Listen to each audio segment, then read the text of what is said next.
Here he is to recap a thrilling double overtime winner, Wild over Dallas.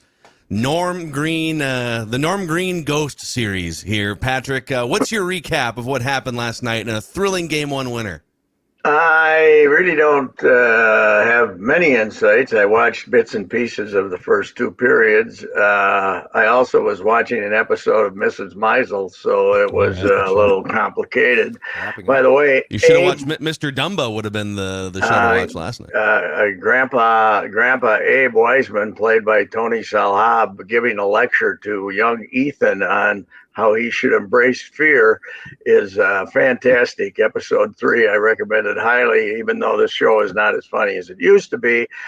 Beyond that, I think it's pretty obvious that neither the NBA or the NHL gives one GD about the fans, about their fan. All they care about is, getting television money. And my other suggestion for the NHL is, I'll give them one 20-minute overtime period. Okay, I've thought about it. One 20-minute overtime period. Then we go 3-on-3. Then we go 3-on-3. I'm not saying shootout, but then we go 3-on-3. There's no sense in playing all night. It's stupid. Did the Wild outplay them severely before they got the goal? No. In fact, it was just two teams stumbling around and somebody scored a goal, right? I mean, that's kind of how the game ended, yeah. Yes. You call it stumbling, I call it a work of art. That's pretty much how the game ended. The second period of overtime is no more legitimate than 3-on-3. Now they were pretty gassed. Now when Quinnipiac scores 10 seconds after the face-off, okay, that's legitimate, right? But if you're playing in the 20-minute, okay, my preference would be a 10-minute overtime. Then you go to 3-on-3. But I'll give you a 20-minute overtime in the playoffs. But the idea of playing a second period so you can get a legitimate winner is ridiculous. It has nothing to do with which team played the better hockey when you're in a second overtime. It's just a bunch of guys out there stumbling around, hoping. How'd the winner go in? Off his forehead? I haven't seen it. It went off a guy's skate and went to Hartman. Plane going off a skate, and Hartman was in the right place at the right time. Okay, well, that happens. Okay. So, anyway, was Dumba a cheap shot or not? I don't think so, no. It was very close, but he hit him in the face with a stick then, too, right? The stick popped up, and I think it might have been Pavelski's stick. Yeah. So his stick after the hit, okay. But Pavelski wasn't expecting the hit, and unfortunately fell awkwardly, and this is not good. Slammed his head off the ice. I think he's probably done for the series. He's done for the season. So did Dallas do what you're supposed to do and go get Dumba? They tried. Run him? Huh? Yes. We had a fight. Yes. It was called a rough. It was called a what? Okay. So Domi went and got Dumba, and they started to fight, and they called it roughing. Oh, they got Domi. So when Domi and Reeves have got to fight sometime before the series is over. This is Ty's kid, Max. Oh, okay. He's tough. He ain't that tough. He ain't insane. Okay, like Reeves the old man was. No, the old man was crazy. Well, they win 1-0, and I when I talked to Judd yesterday, he said, "Who do you like?" Or somebody, maybe it's Such, and I said, "Somebody wins 3-2." I said, "I don't know. It doesn't make any difference." He's Mr. Hockey. Somebody wins. He just has a sixth sense for these things. Yes, somebody wins 3-2, so we won, and that's good. I think the third goal, plink goes off, someone skate, and there it is. I think they've had so many disappointments in the first round of the playoffs. A couple of times when they were the better team, and then they got the goalie to beat them. I think they're due to be the maybe not the better team that does win the series this time. It's just kind of the odds got to be in their favor. This team does have a little different edge to it than ones in the past. I think my observation. Now, last night I can't tell you because I couldn't do it. I'm sorry. What time did it end? About 1? About 1:15, 1:30, I think. Judd's Hockey Show, by the way, hundreds, thousands and thousands of people staying up late into the night, 2:30 in the morning on the SKOR North YouTube channel, Patrick. I bet you, though, they will be able to announce that when that game ended, they had 80% of the televisions that were on in the Twin Cities watching the game. That was 46, but they had a great, they had a great share of the ones that were on. That's for sure. Yeah. I don't know. I've overtime hockey. You know what, Patrick? More sports should be like baseball and find a way to speed up a progressive, smart sports like baseball. I will say, Speedy Ball has spoiled me for everything else. I can't stand basketball the way they finish that with the timeouts, with the last minute taking 15 minutes in a close basketball game. And I can't stand overtime hockey because it's, I didn't watch, but a lot of guys just trying to win, skating around, hoping the puck hits them in the groin and goes in is, I don't know. It's an interest. The one great thing the game has going for it is you have no idea. It's totally unpredictable. So what is it? Back to your original point, though, just about. I mean, we're sitting here now. We've got two Western Conference, West Coast. I mean, they're not, especially with the Dallas and Wild series. Like, this is not even a West Coast series, but they're doing it all for TV. It's the West Coast time slot.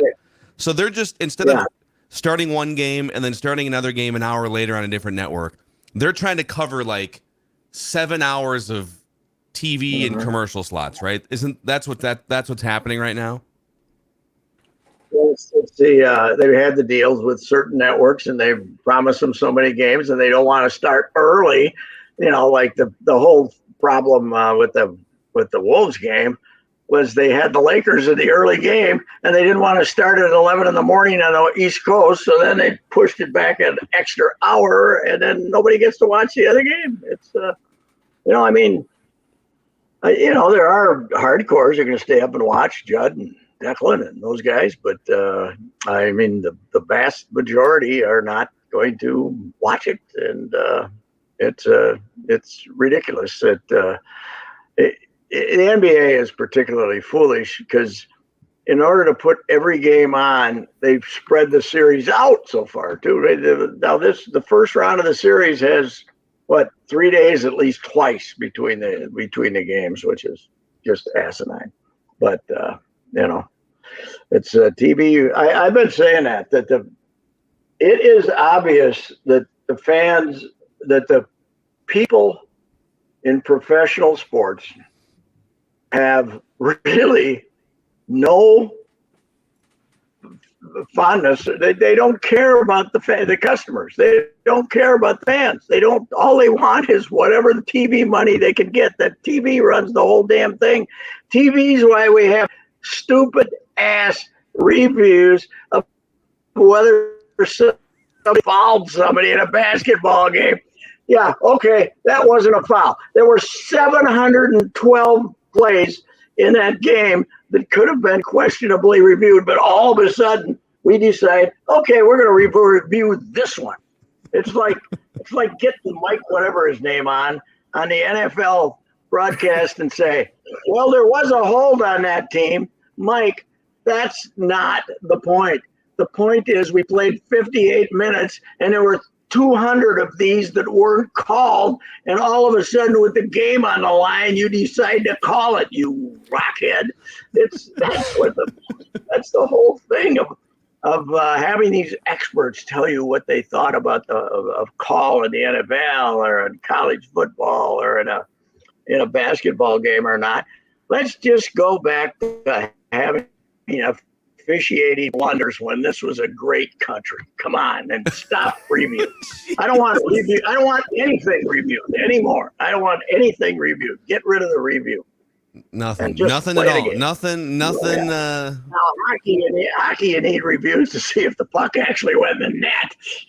Which is, that's a big thing. A review saved the Wild last night. It was a 5-minute major on Dumba. They took a long look, and the video review maybe saved that game for the Wild. What, they give me but 2 minutes then, or not? Two minutes for roughing, yeah. Oh, really? Okay. Was the roughing part of the post-scrum thing, though? No, or was you can't give if you give a 5 and review it, it can't be nothing. Okay. That's the rule. Okay. All right. So because it was not to the head, it wasn't a major. It was to the shoulder. Okay. Yep. And he fell awkwardly. Oh, well, we're up 1-0. Isn't that good? In the next game, we're going to have just hope that it's a one-goal game decided in regulation. That's all you can hope for. All you can hope for is for it decided in regulation. That's it. What do you think? Would you hockey guys go for 3-on-3 in the second overtime? I would. Yeah. No, you know what? Keep playing. Wow. Springtime, right? I'd go 3-on-3 in the first overtime, 2-on-2 in the second overtime. No, I don't want a shootout. I don't want to shootout. I'd rather play 2-on-2 for 20 minutes.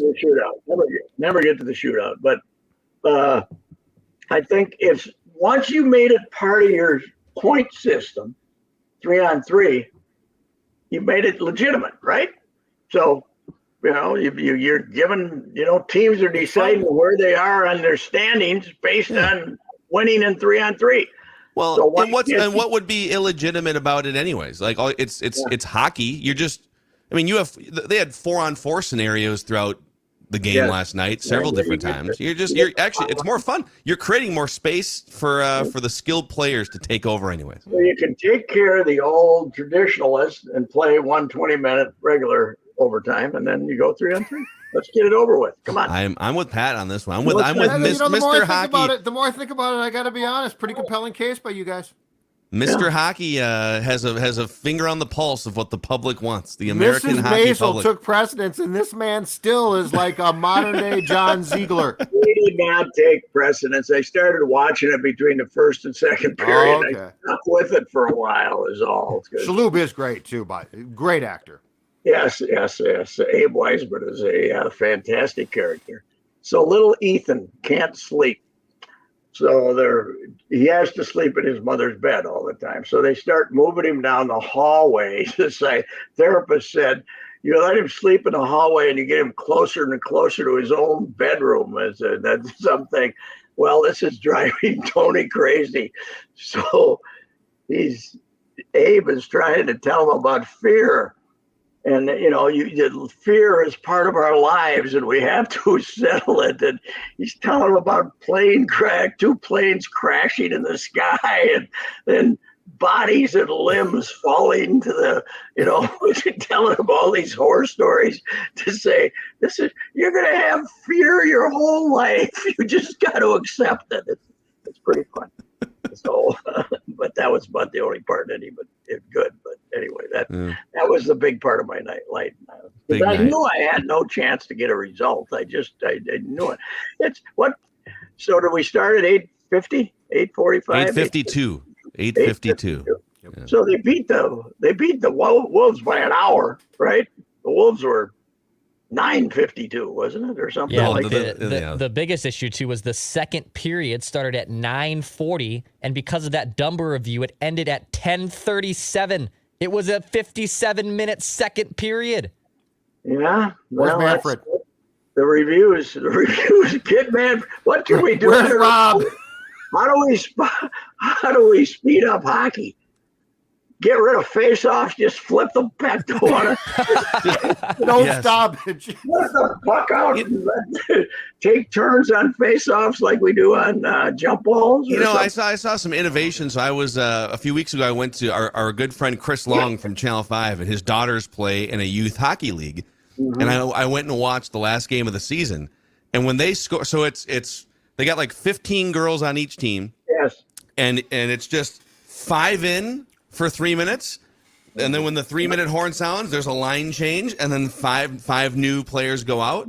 When they score a goal, there's no face-off. They just throw a puck out the other way. The other team goes back down the ice. Let's go. No, the people that really need speed-up rules in baseball, even more than the major leagues did, are the 10, 11, 12, 9, 10, 11, 12. Between half innings, these little SOBs loiter around for 4 or 5 minutes. Get to your positions and let's play ball. For a guy, the parents are talking to them and the whole damn thing. Come on. It does, and then they let him like go around the horn before the inning. Sometimes there's always a throwaway into left field. You got to go track the ball down. Just, come on, the ball down the first base line. There's a case to be made that youth sports should involve parents dropping off their children and picking their kids up and never attending the games. Yeah, well, they bar the parents. Hockey trials out in Woodbury. The parents, that's what happens. They put a big curtain around the ice so the parents can't even watch them. Good. Genius. Yeah. Good. Otherwise, the kid shoots and then he looks for mom and dad for affirmation. You know, I wonder if the kids ever get told the truth by their parents. Some of them are. I guess some of them are probably. You got your choice between the screaming critical parent and the "oh, you're great even if you stink" parent. You know, so yeah. Listen, Billy, you skate like you're in an unfrozen pond with a piano tied to your left leg. That's not right. But hey, this is the year. I think the boys are going to. They're going to at least advance. Colorado isn't nearly as good, and they're all banged up. They might even lose to the Kraken. And you see the Kings came back and beat the Oilers last night. The Kings. Yeah, the Oilers. My inside hockey sources tell me the Kings are good. So they are good. We'll see. All right. There he is. Mr. Hockey bringing the insight unlike anybody else. Stan Fischler, Pat Royce. How about the Twins ponying up for Pablo quick? Woo. Yeah, they saw him for like 4 starts. They're like, here we go, $80 million. Let's get him now because he's going to get more expensive. Now he did have 2020 and 21. He had a little arm trouble, not serious, but I think he missed 2 months one of those seasons. So let's hope it. He's a big, strong guy. Let's hope it is reserved. Meanwhile, I have full trust in the Twins medical staff too. Yes. Meanwhile, Louis batting .500 and the Marlins don't score many runs. So Lavelle told me not to sweat that's the greatest trade of all time, and we should stop talking about Arise. That's what I read in my Sunday Star Tribune. Damn it. Well, I think you can pay attention to Louis Rise, can't you? Because of your fondness for him as a past. I mean, if he hits, let's say he hits 420 this year, we're supposed to ignore him. Okay. That's right. Still great. You know, we're supposed to say, what do we care? The guy hit, Ted Williams did it, didn't he? It's not the first time someone hit 408. Okay. As recently as 1941. Somebody did it. What the hell's the big deal? And Tony Gwynn would have if not for the strike. Okay. So, it's happened before. Yes, that's right. All right, gentlemen. All right, Pat. We'll see you. See you on the other side of some game that ends at 2 a.m. A lot of coffee. Maybe Pat can host Judd's hockey show. A lot of coffee. Wild Event Line. All right, there he is, Royce, Unchained on SKOR North.